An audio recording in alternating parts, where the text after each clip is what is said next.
All right, so in today's lesson, we're going to look at 5 celebrities who are non-native English speakers and see how they've been able to use their English to connect with the world, to build their careers and express themselves clearly, and so can you. So we're going to watch 5 clips and analyze their speech, and we're going to get one takeaway from each one of these clips that you can use yourself to speak English more confidently today.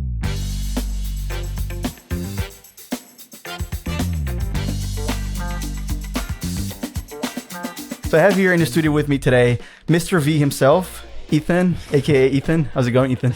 Great to be back in the studio with you. It feels like a while. At least a month, maybe.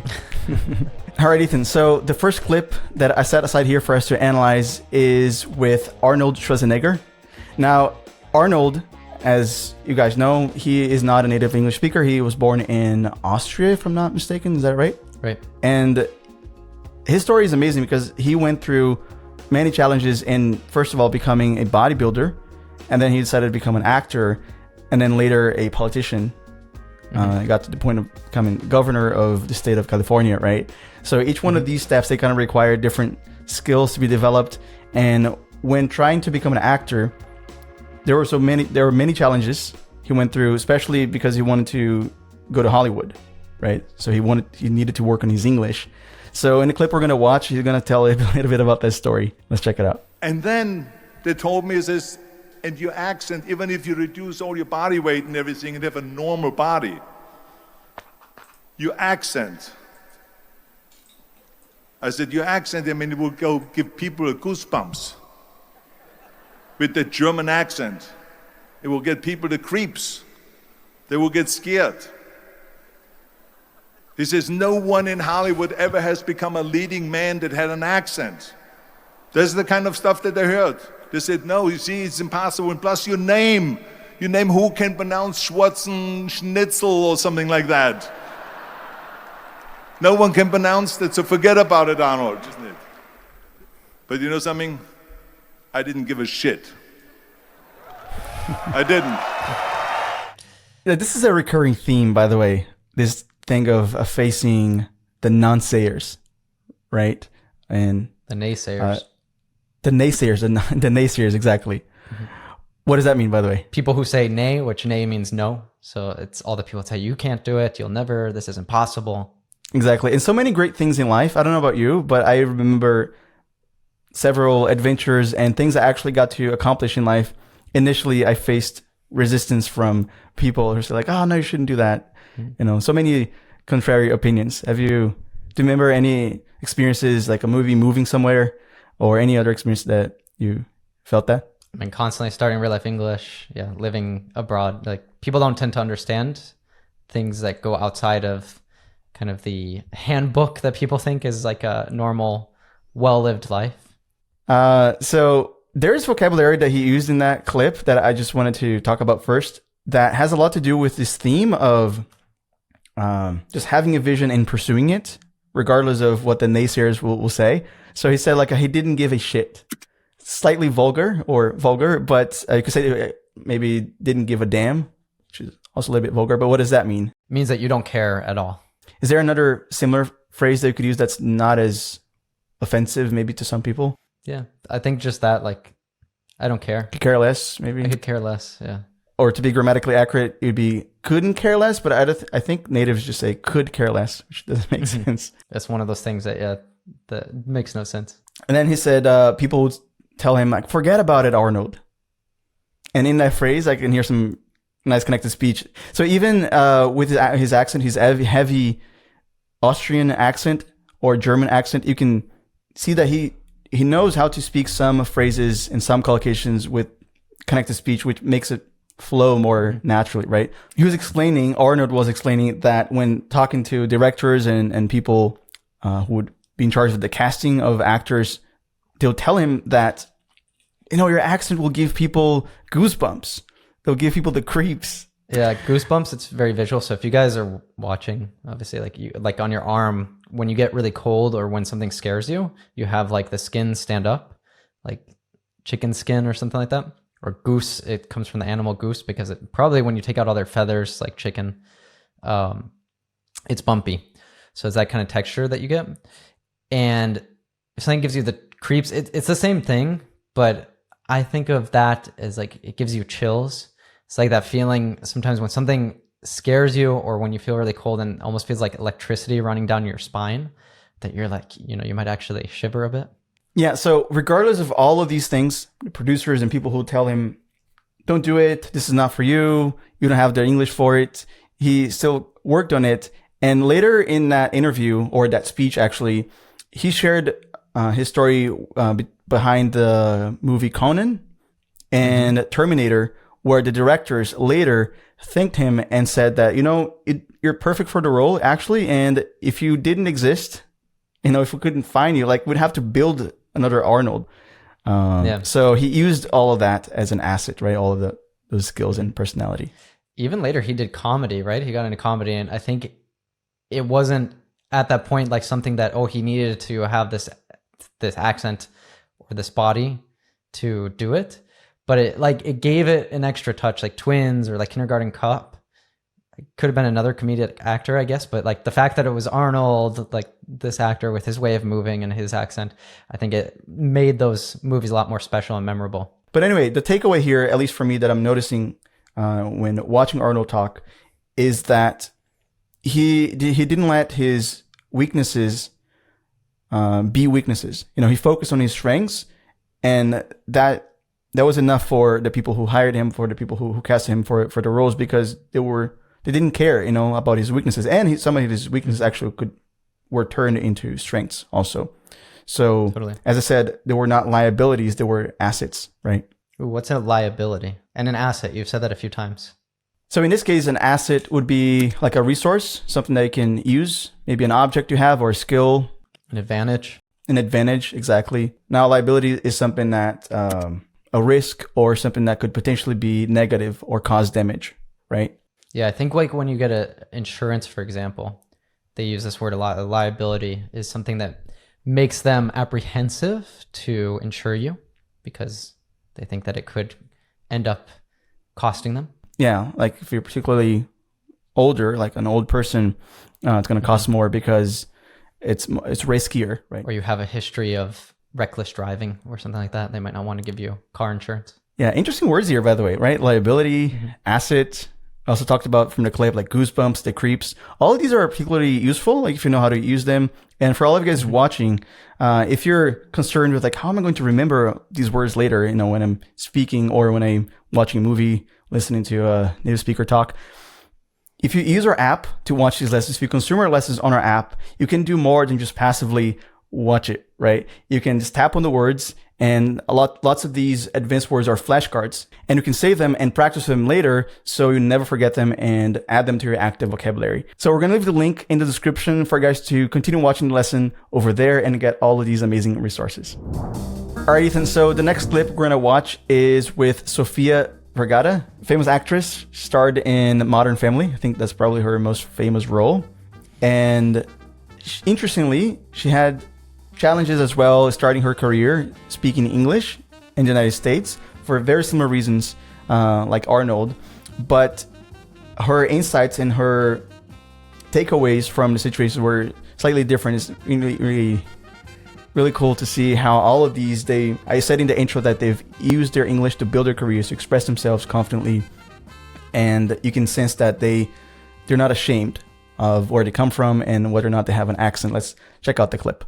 You were trying to get rid of your accent? Yeah, of course. I thought it's like, I'll have more opportunities. I didn't understand why, like, for example, Salma Hayek or Penelope still had those accents and they were working. I'm like, I'm going to go to LA and I'm going to fix it. It wasn't that easy. I spent a lot of money, a lot of time. Then I was doing very bad in the auditions because I was just thinking about the words, not the acting. Right. Yeah, you said that it's interesting. If you spend that much time thinking about how do I get rid of my accent, you're not really acting anymore. No. All you're thinking about is, it's like almost like an actor who has to spend the whole time memorizing their lines. Those lines have to be, you have to know your lines. Yeah, they have to be like organic and part of you. And then when you're like thinking about, what is the word that is coming? I have to put my tongue here or this or that, because that's the way you produce the sounds. It was a nightmare. And so I'm like, let's try it. With my accent, if I get something, I get something. If no, I go back to Miami. So amazing. Interesting. What she said kind of complements what Arnold was saying. that for her, she prioritizes feeling organic, feeling natural over speaking a certain way or sounding like a native, right? She tried to work on her accent because she's an actor or an actress. I mean, so for an actress, it matters the way you speak, your ability to speak a certain way, because otherwise that would be a problem for the roles you get. But for her, it's similarly to Arnold. Like eventually, she learned that that's a strength for her. Yeah, it became like her calling card, right? She never could have been in Modern Family. It made that role for her. Totally. What's a calling card, by the way? A calling card is, if you think about it, burglars or like people who pull off heists that might leave something. It's like their calling card, like, so you know who is the person who burgled or stole this thing. But when we use it in this case, it's more figurative to say it's something that is very unique to her. Like Sofia is just such a big, outspoken character that without the accent, she wouldn't have all of that color to that character. Yeah, and for Sofia, she can definitely pull it off like with all these roles because it comes from within, right? For her, it's natural for her to act like that. And the takeaway for me here is that she prioritizes that, like organic speech. Mm-hmm. And it's important to know, like, if it's not a knack for you, if it's not a natural aptitude, talent to like speak with a certain accent, let it go. Like, look at, so far we've seen Arnold and Sofia, so look at them. They're successful in their roles, in what they do in life, and they connect with people perfectly. They can speak English. You don't need a perfect accent or a native accent, right? So for me, that's the takeaway there. A thought I did have, though, watching this is that she was mentioning that she was doing the accent coaching and everything, and that it ended up being a liability. We can bring back that word. Focusing so much on trying to improve her accent was a liability for her in these auditions because she was so caught up on where does my tongue need to go that she couldn't be present in the acting. And this just makes me think, I think a lot of learners make this mistake. It could be with grammar, it could be with pronunciation, it could be with trying to use the right word, that you put a lot of pressure on yourself that when you get into a conversation with someone, for example, that you need to speak with perfect grammar, you need to have perfect pronunciation, you need to have exactly the right words or use very colorful expressions or whatever it is. But that's not the time for that. Like we call this in our real life way methodology, we call this practice like you play.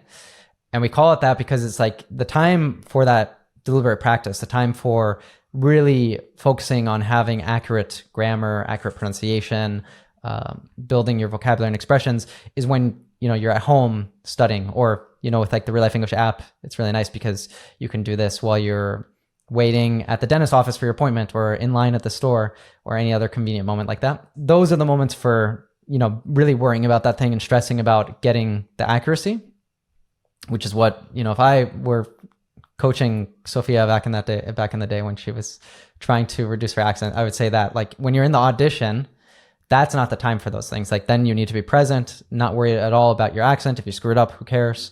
There's something else we say a lot, that's connection, not perfection. So when you have the opportunity to have a conversation with someone, right, you should be focused on not speaking accurately, not making mistakes, but rather being able to connect with the other person. So Izzy, who's the next celebrity we're looking at? The next one is Jackie Chan, hero from my childhood, I would say. And in the clip we're going to watch, he's right.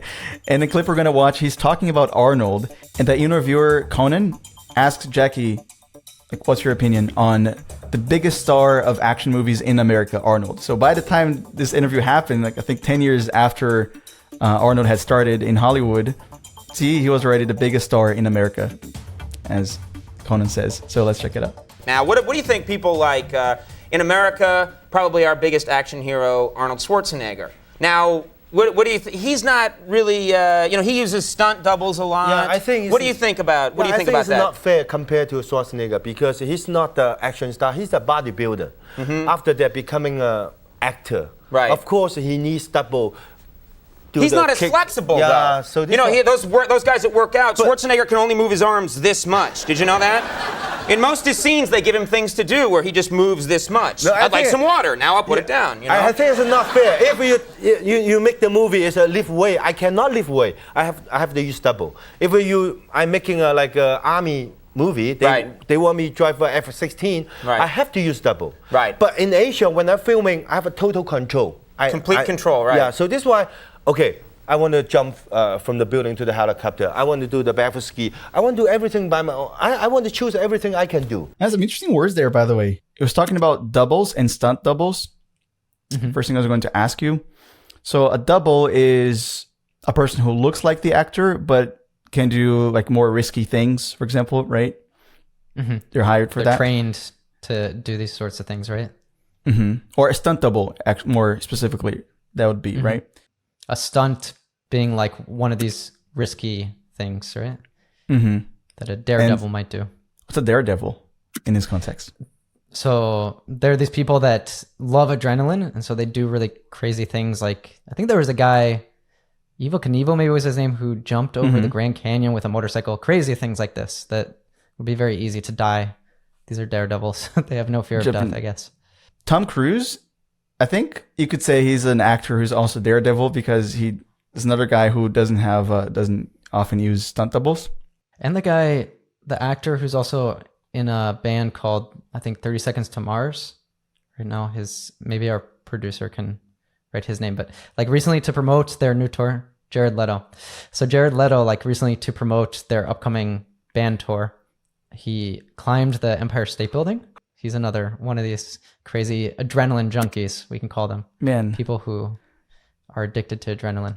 That is so not me. You know that. Like, we've been in trips together, and I'm the opposite of that. It's not really me either. I'm getting a little bit more into it since I'm getting into climbing, but yeah.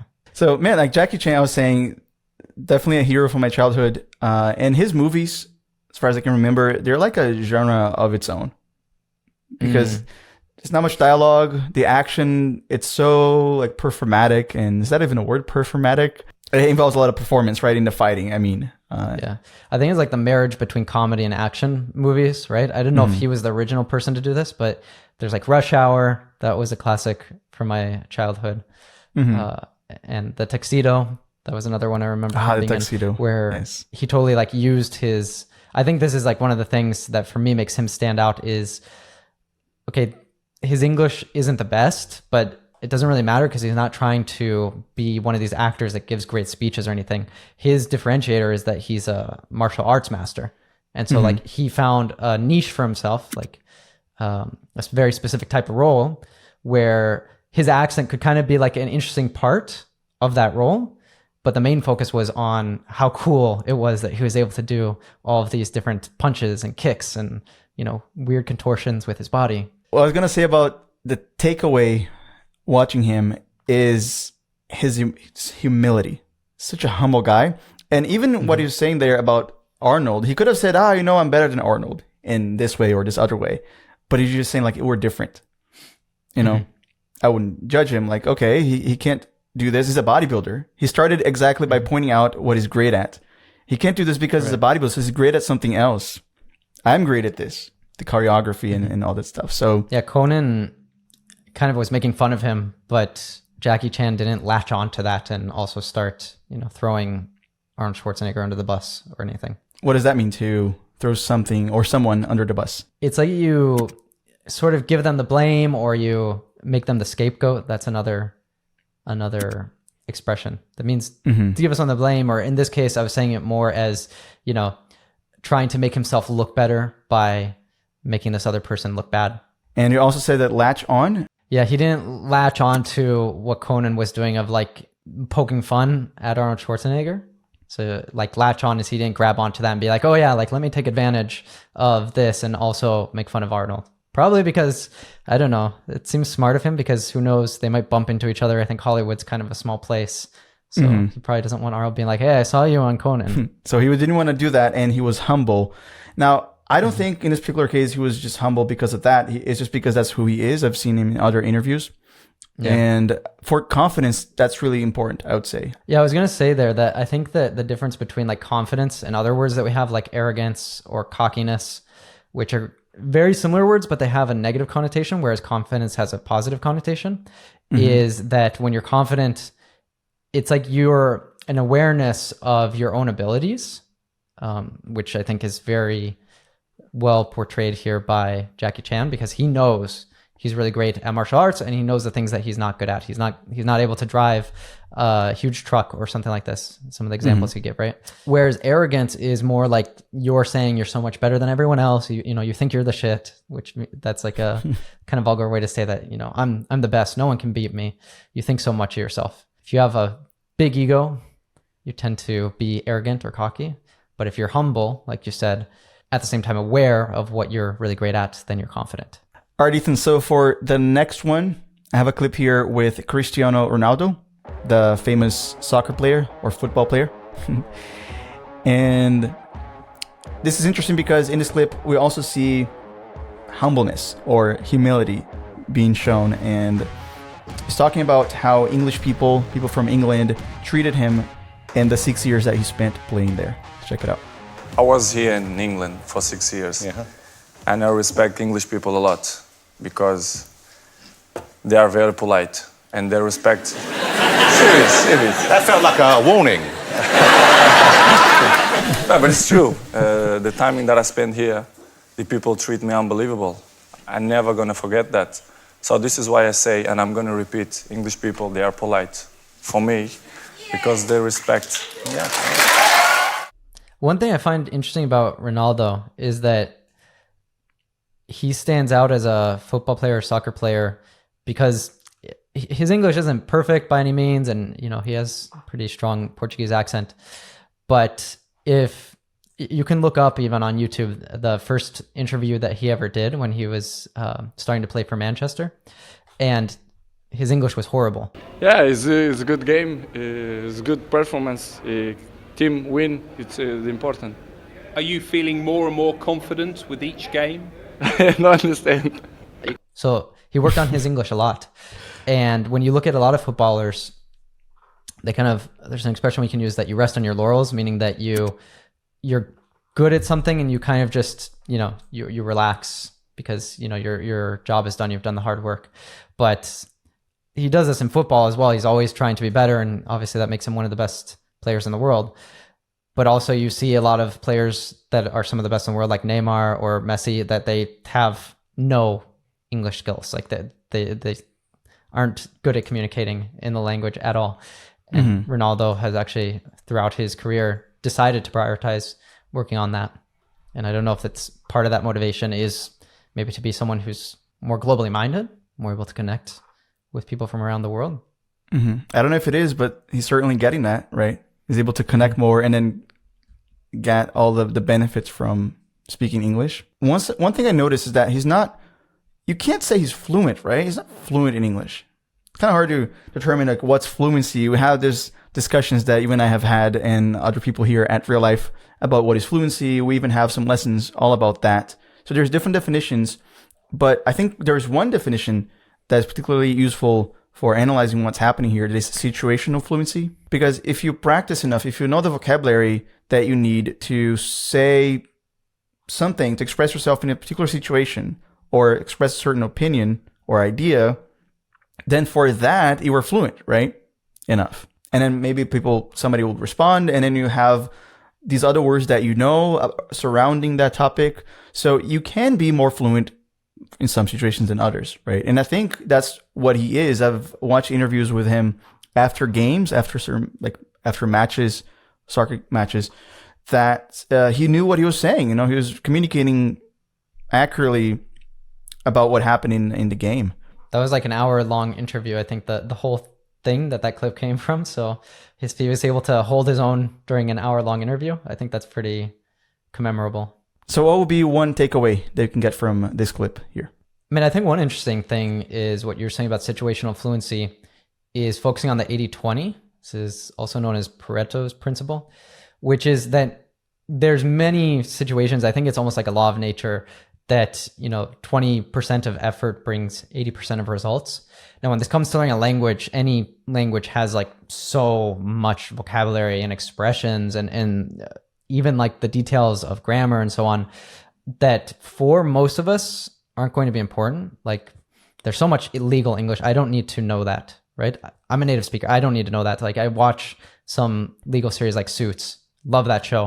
A lot of things I don't understand. And I even find if I'm reading literature in English that sometimes, great writers have a very broad vocabulary. There's some words that I've never encountered before in English, even as a native speaker. That said, this 80-20 principle, applying it to think about your context. So like, what do you need your English for?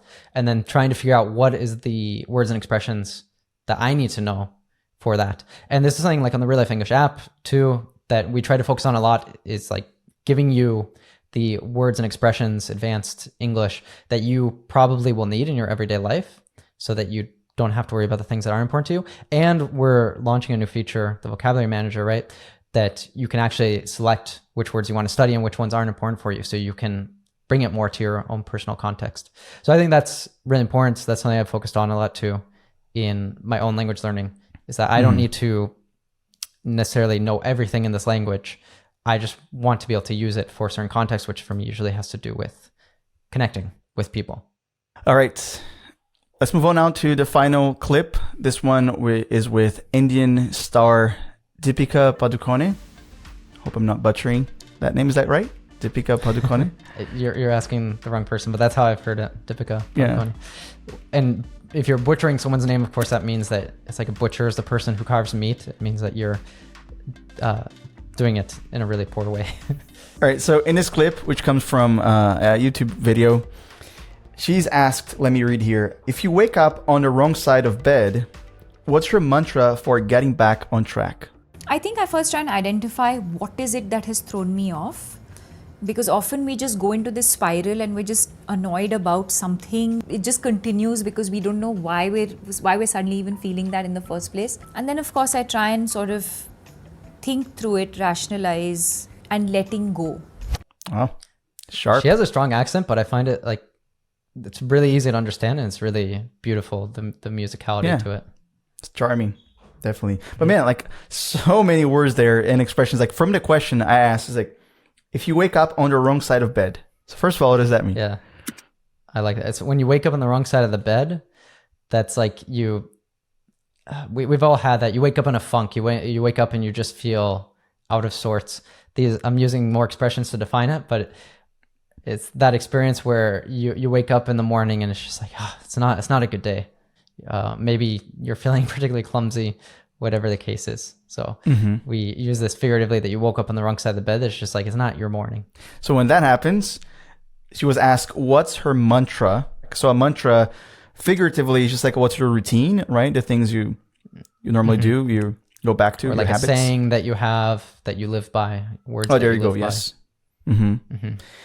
So what's your mantra for getting back on track? Which is like you can imagine like a train that's back on track. Now it's en route again to where it should be. So when she feels like something is throwing her off and that she's just going to this spiral, she stops and thinks, okay, what's going on? Why am I feeling this way? So she thinks it through, rationalizes it, and lets it go. So in her response, there's more vocabulary. I just wanted to explore a little bit. Did you hear any advanced expressions there? What was the first one? To throw her off. To be thrown off. So I use some expressions similar to this, like that you're out of sorts, you're in a funk. All these things just mean that something has affected your mood, your attitude, how you're going through the day. Nice. And then she goes into this spiral, as she says. Yeah, if you're in a spiral, it's like you get into, it's probably like the narrative that you have in your head. It's like a spiral, it's circling, and it's hard to escape it. So instead of, there's even an expression like spiral out. It's kind of like you get like that until you just, I don't know, you explode or you erupt. So in order to not do that, she tries to think through it. Is that what she said? I think she should think through it. Is it think it through or think through it? The more common collocation. Yeah, you can say either, right? Think it through is to figure it out or to, try to see, okay, what happened? What can I do to break out of this funk? And then, do something to get back on track. Let me just say that in regards to confidence, something that I noticed here is that all these expressions that she's using, phrasal verbs, I think, throw me off, as she said, are words that if you don't know, you feel like when you're speaking, you feel like, oh, what is that word? And then you'll choose another one, which is okay. I think for fluency, sometimes you just gotta let it go, right? And choose another word that's more close to what you want to say. But just like the takeaway from Cristiano Ronaldo, like you feel great when you know the right phrasal verb or the right expression. And that gives you your confidence back when you're like, oh yeah, that's the one. And then you use it. So learn phrasal verbs. I would say that. Like learn deliberately phrasal verbs. Pay attention to them. And they come, what is a phrasal verb? How would you define a phrasal verb for people who are not familiar with that? It's a verb plus a particle, like run out of milk, for example, that it finishes, or to break in somewhere means that you force entry into a place. And I agree. I think this is one of those aspects of English that sort of separates people who are more at like that lower intermediate level to people who get more to the advanced level, because phrasal verbs are kind of a shortcut to sound more natural when you speak English, especially if you come from a Latin language. There tends to be like always like a Latin alternative to a phrasal verb that can be really good in like formal situations, or if you're writing like a formal email or a paper or something like that. Those words are really nice to use, but then in our everyday speaking, we use phrasal verbs all the time. So if you want to sound more conversational, then it's important too that you are able to master those. Yeah, and it's like learning within context as well, right? You're not just like learning word by word. Phrasal verbs are a great example of how some collocations, some words, they come together and they must stay together in order for them to keep their meaning. And on the RealLife app, I think what's really great that we initially developed and put it in there is like the flashcards are not for individual words, right? They can be for entire phrases. So it's really great for that. And we're recommending that you learn phrasal verbs. One way that we can do that with this lesson, so you can learn like throw me off, for example, and add that to your active vocabulary, would be by learning with flashcards on the RealLife app.